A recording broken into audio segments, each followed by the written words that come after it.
కాంగ్రెస్ పాలన అంటే లూటీ రాజ్యమేనా? కాంగ్రెస్ పాలిత రాష్ట్రాలన్నీ దివాళా ఎందుకు తీస్తున్నాయి?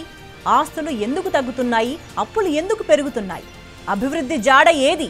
సంక్షేమ పథకాల ఊసేది? తెలంగాణలో ఆర్థిక సంక్షోభానికి రేవంత్ పాలన కారణం కాదా? తెలంగాణ ప్రజల తరపున బరాబర్ ప్రశ్నిద్దాం. ప్రజాధనాన్ని హస్తినకు మోసేందుకేనా సీఎం ఢిల్లీ పర్యటనలు? పదవులు కాపాడుకునేందుకు తప్ప పాలన మీద సోయుందా?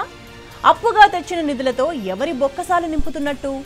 ఏ వెలుగుల కోసం ఈ పైసా వసూలు పరిపాలన?